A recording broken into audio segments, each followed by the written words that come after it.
Well, TSM they're doing okay, right? Yeah, we're doing okay. All right. I'm joined by Doublelift right now to discuss about how okay they're doing. How okay are you doing so far? Well, I'd say we're doing really okay. I just interviewed Rush because you guys just played Cloud9, and you had, I think the technical term is a clown fiesta of a game. It's really weird. what Rush said? No. I said it. Oh, yeah. But it's interesting because you. Okay, so I came in late to that game because I was interviewing somebody out here, Seraph actually, who Oh, my boy? let's just break in on My this. boy. Okay. So Seraph, by the way, just want to say this. In my interview with him, he said that after playing with Mash, he's like he didn't know if Mash was going to be that good. He feels Mash is really good, and he says he's smarter than Doublelift. Wow. Confirmed. He's super smart. All right. Smarter than me. Is that true? Sarah said it. All right. My All right. boy. Yeah, your boy. You guys have a great relationship, right? Yeah, I mean, you gotta play hard to get. That's okay. Okay. I respect that. All right. Anyway, I walk in after interviewing Seraph and after him saying Mash me smarter than you, and it's like 17 minutes. There's one kill, and you are both split pushing into each other's bases, ignoring and just like randomly taking an inhib. I was like, this is also a very strange game because the first one was very strange. What was your early impressions of the game? Well, it was going pretty well up until like 7 or 8 minutes, and then we like didn't have any idea on what to do. I think because Cloud9 plays really different and their style is super distinct, and then when we scrim, we also play really different. So it was just like, it was the weirdest game ever. Because I think Cloud9 had like really good macro play, and then for us, we rely on Bora, or we rely on Yellowstar to do all of our macro play like mid game. And it's just a situation that none of us have ever been in. So we ended up just having the weirdest game ever, where we're just like, let's just match what they're doing instead of trying to counter it. And they ended up having an inhib at like 12 or 15 minutes, something like that. And we were trying to do the same, we failed. So all in all, I don't really know what to say. It is a clown fiesta, yeah. That's a good term for that game. Someone is calling me right now. Oh, it's Slasher. Because I can tell because this is the watch that you got me for Christmas. Oh wow. Yeah. You see how I rejected that for you? Just for me? Yeah. I love Slasher. He did something on ESPN with me. Yeah, he did. He did. Now, Lovely guy. yeah. So let's get back into. I would upvote all of his posts. So let's get back into the actual game because that's what's important here, and that's Okay. why we're doing the interview. You guys are in this weird thing. Okay, so why is it that you didn't know what to do? It's just because this never happened in scrims, and so it's like unfamiliar territory, essentially? Yeah, like LCS is usually played more slowly. I think everyone just kind of knows scrims. It's a bloodbath every time, so you have more opportunities. So like if somebody dies, okay, that's an opening for your team. Then in LCS, it's super slow. People are super passive compared to before, and then because of that, you only have like one or two options. Most of the time, you only have like one clearly best option, and it's sometimes really difficult to figure out what it is. And yeah, like we just needed experience playing against Cloud9 like more. So at the like 20-minute mark, we just said fuck it, let's just team fight because we're getting out rotated pretty hard, and we just went for fights 3 times in a row, and we ended up pulling out ahead on every one. It's pretty good. Yeah. Nice game. Yeah. It was really weird. Again, really strange. There's just all these weird moments, like Rush goes out and just dies randomly in the middle of their base. There was that balls TP on the side lane. It was just very odd. At the end of it, what was kind of the impression on TSM? Did you guys have conversations about it? Like, what the heck was that? No, yeah, all of us after the game were like, damn, that was the weirdest game ever. And even Bjergsen was like, yeah, I had no idea. I had no game sense that game. Like basically what that means, he doesn't know what anyone is thinking or doing, so he can't figure out what he wants to do and how to think.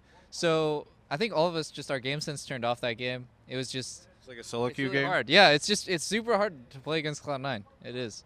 Why is that? They're just really, really good at playing the map. They're super good at playing the map. Maybe like mechanically they misplay a lot, and sometimes people get caught, but when they play the map, it's you feel a lot of pressure. Like you're always going to lose objectives against them.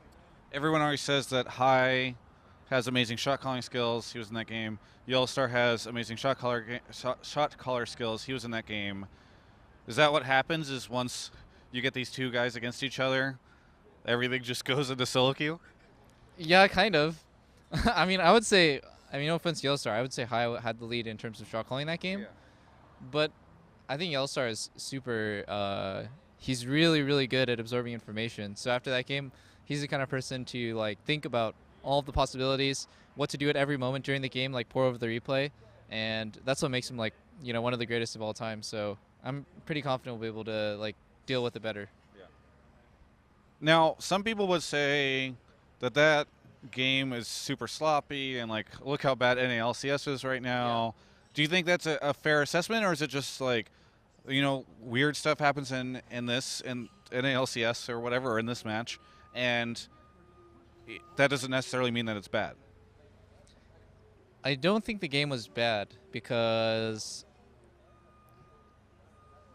usually a bad game means that both teams had no idea what to do, how to win. But I think Cloud9 really knew how to win. And then when we're put in like a reactive position, basically like when they're ahead and they have the better game plan, I think we played really well around it. Yeah. Like it's not like Yellowstar was not saying anything. He still is like a world-class shot caller. So just because the game is strange and unique doesn't mean that like the teams are necessarily playing badly. It's just like it's a really strategic game. You don't want to take risks if you don't have to. Sometimes the best thing to do is to do nothing and try to figure out their strategy while like slowly bleeding objectives, just so you can figure out like what their next move is going to be.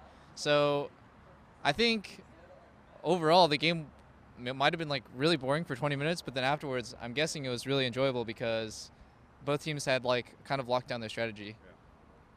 Now let's get out of the game.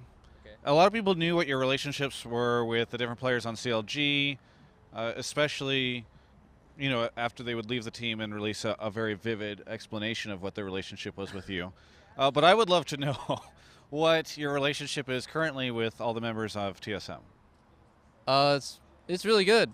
We go to the gym together sometimes, 3 days a week. Except for Soren, he has wrist problems. Yeah. So like we eat together. I think we get along super well outside the game. I mean, we're always joking around and like none of us have ever like really pissed each other off or been really negative.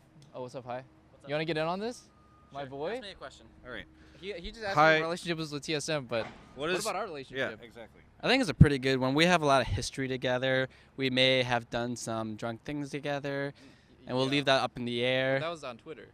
Okay, that's not that private then, but how's it going?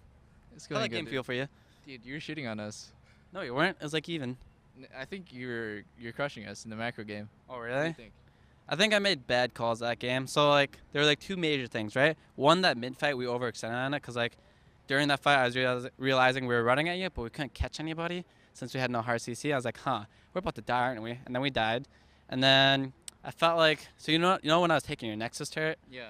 I thought you guys were going to pressure Baron. That's why I was trying to do the Nexus turret, but we didn't have vision over there. So I was afraid of you guys doing Baron if I didn't pressure the Nexus. Oh, wow, but then we didn't even consider Baron. yeah, but I was thinking that you guys would do it if we backed because there was 3 of us down there, and like our last person was in base, so I thought you guys were going to do it. So apparently I was wrong, but shit.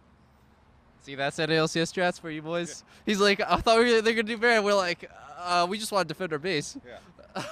They're too smart for me apparently. I don't know. Peter was just saying, he's like, I think High was a little ahead of Yellowstar in terms of shot calling that game. I thought you were. Yeah. But you seem like you didn't. Caller? Yeah, Really? of course. What do you? Hmm. Why? You don't think he is? No, I didn't know. I've just heard other things about like how he wasn't the shot caller for Fnatic, and I'm not sure if that's true or not. So I have no idea. No, he usually has the best game sense out of all of us. It's just Is like 'cause that game. You guys are. dumb, or- No, just kidding, dude. Get out of here. Get out of here, I'm dude. gone. All right. And with that, High departs. So relationship with all the different players, really good. Yeah, really good. We've never had any real like big issues with each other in the game. We just like usually we just settle stuff, and no one's ever like really disrespected anyone else. Is there anything that you would like to say to any of the fans out there? Well, thank you guys. I'm glad I finally like turned up for one game, but it's a super team game, so like it's really hard for like a single player to make a huge impact unless you know your role like game to game. So I'm gonna play the bitch role a lot of the time, and sometimes I'll play the hard carry role just like this game. Other than that, our sponsors, CyberPower. Geico, Logitech. Logitech, I don't see who else. Twitch? HTC. HTC. Thank you guys. Appreciate that. I'm new, so it's only been 2 months. And you're just so excited about the sponsors that it's hard because the energy and enthusiasm you have in your heart when you think of them is overwhelming and actually makes you stumble when you're talking about them. You can check out the rest of our coverage of all things League of Legends at gamespot.com/LOL. That's the good stuff, man. All right.